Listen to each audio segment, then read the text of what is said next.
Before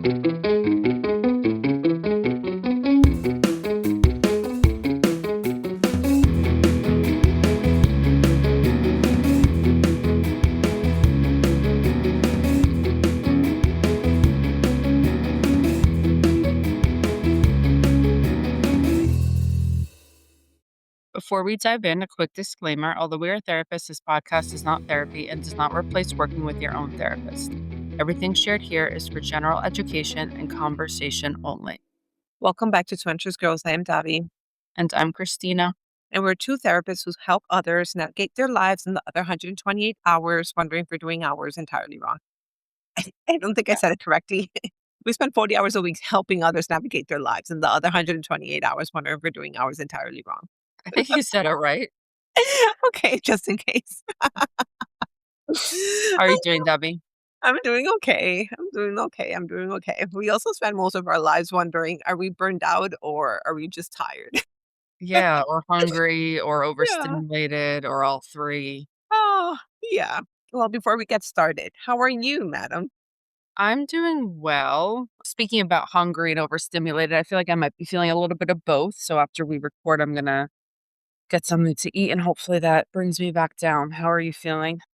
I'm feeling okay. Yes, I had my tea before we started recording this morning and a little yogurt, but I have my coffee right here. So it's helping me stay put together until I can make actual progress. I hear you. Davi, you should be eating more, but yes, I hear you. Yes, ma'am. Yes, we all need to eat more protein. Well, today we are going to wrap up the book and what we learned from the book. I know that it's been a couple of episodes and that we're going to move forward with other topics. We promise. But that just shows how much that we did enjoy the book and how much we recommend it because we had so many episodes on it. Yeah, no, it's a good read. There are a couple of books that I read. I feel that we should all read, us women. One of them is, wait, I need to look it up because I'm always talking about it and I can never remember the name. It Is does that the have one an, that you were just sharing with me about? I'm sorry, what? Is that the one that you were just sharing with me about? Is it like kind of about finances, but not really? Yes, Strangers. Strangers, yeah. Strangers, a memoir of marriage. So, in my opinion, I know that it's a very, what do they call that? Like it became a pretty famous book this year. It's on the New York Times bestsellers. Hmm. Netflix bought the rights to it. It's going to be a movie or a show, something. And Gwyneth Paltrow is going to play the main character. So it's quite interesting. So the reason why I feel that we should all read this book, it's because it's not that we are not going not to love our husbands, but that as women, we should also be aware of our own finances. That's it. I feel that was the lesson for me. That was the take. That was the Hmm. takeaway. When it comes, that's one book. What's another book? Oh, I don't know how people feel about this, but have you read The Four Agreements? Which one? The Four Agreements? No. That's an interesting book as well. And it's such an easy read. It's very short. Okay, I'm going to stop. I'm going to stop. So yeah, books that I've read this year, that one. Mhm. Oh, and this one, Strangers. I feel Yeah. that every woman should read it. Maybe I know we joked about this on the episode. Maybe we will start a book club. Oh my gosh, yes. Me and you. Yeah. But if we do, like let's meet once a month to talk about. Like I need a month. Yeah. I think that's how usual book clubs do it, right? You have a Okay. month to read it. Yeah. Yeah. Once a month. I could do once a month. Oh, So, as everybody can see, this book gave us a lot to think about, not because it taught us something completely new, but because it just gave different language to things so many of us have been feeling for years, which is so true, Dobby, because even after like a few episodes and a few terminology, I have implemented that in sessions. I think mhm. just naming things can be really validating. So, yeah, it's been good. It gave us language to the exhaustion, the pressure, the anxiety, the guilt that we all might feel. Yeah. I agree. And the feeling that no matter how much you do something, it's never enough. Ugh. And we all feel that. So today we're talking about our biggest takeaways from burnout and what we hope listeners remember long after this ends. Yeah. So So our spiraling today, our first segment, this is where we talk about the anxious thought loops that feel incredibly true in the moment, but are not necessarily true. So today's spiral sounds like if I could get everything under control, I will finally feel okay. Or If I work harder, I will eventually catch up. My personal favorite, once I get through this, things are going to be good. But sometimes the week never ends. Yeah, it never truly ends. I said last week, it's just that hamster wheel. Mhm. And one of the biggest lessons from this book that we personally learned is that realizing that many of us have been trying to solve burnout by becoming more efficient, like you were saying last week, more organized, more productive, more disciplined, having the to-do list, the planners. But burnout isn't usually a planner problem. It's often a nervous system problem, a boundary problem, a pressure problem, a trying to be everything for everyone type of problem. And anxiety loves convincing us that the solution is simply to try harder. Yeah. And sometimes the solution is actually trying to do less. Yeah, and I I know we know talked about we were gonna do both of us were gonna try doing that this past week, so I guess we'll get into that during our anxiety wins if we were able to accomplish that or not. yeah, and I know that it's easier said than done, but I do agree with what the authors of the book argue that many times it is about our nervous system, how we react to things, how we handle things, and Mhm. just really trying to focus on skills that help regulate our nervous system. Easier said than done. But I do think that once our nervous system is regulated, even when we are confronted with difficult situations or things that are overwhelming, we can have a better handle of it. Yeah. Also, I do believe wholeheartedly, because I do this too, and I know you do this. I do think planners and to-do lists and all that, it does help with anxiety, but I think the idea is more that it's short term and we want to focus on that's kind of just a band-aid. So long term, eventually, I mean, the anxiety doesn't go away even with to-do lists or planners. It might feel good at the moment, but we want to focus on long term. Yeah. Well, I don't think I could give up the planner. Like I'm looking at mine No, right now. But no. I mean, there's nothing wrong with a planner. It yeah, helps. no, we're writing things out. We're just writing things down, and it's a great way to not keep everything on our minds. That's it. But is that going to solve all our problems? No, because everything that is on the paper, we still need to make it happen.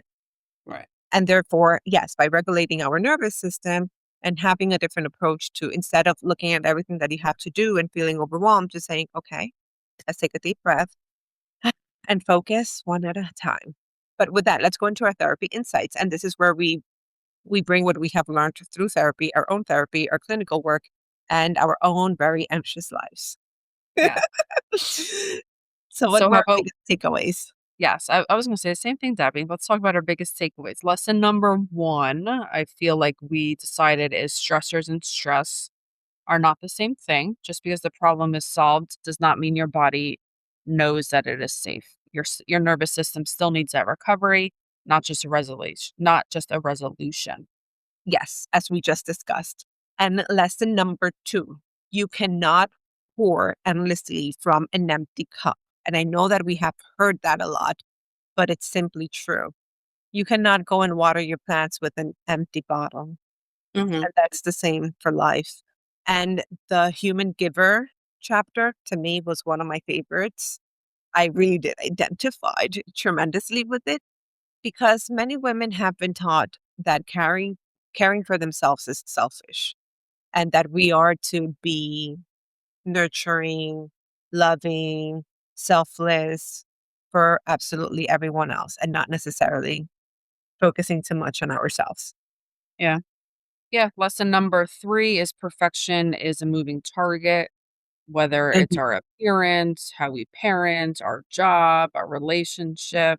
Anxiety loves to always kind of move the goalpost so we'd never feel like we scored a goal or we got to our end, Mhm. what we were looking to accomplish. The finish Yeah. line just simply doesn't exist when it comes to that. Mhm. Lesson number 4. I think this is one of my favorites too. Okay, I did love the entire book, but I did this is one of my favorites. What we spoke about last week. The game is often rigged. Rigged for us women.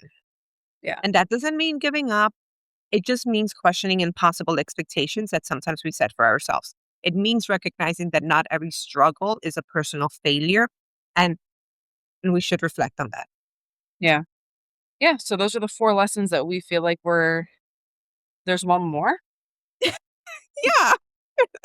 The Sorry, I biggest one see of that them all. you're Yeah, the biggest one of them all. You don't need to heal by becoming a better machine. oh, duh. You Sorry, I don't see that heal. right. Yeah. We don't heal by becoming a better machine. We heal Yes. by becoming more compassionate human beings and compassionate with our own selves. And that is the biggest lesson of them all. Yes.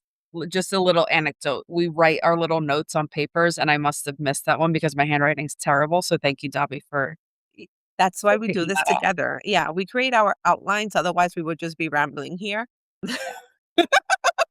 Sometimes maybe we should so people could truly see what an anxious mind sounds like if we just allow them to hear our rambles without our notes. Yeah.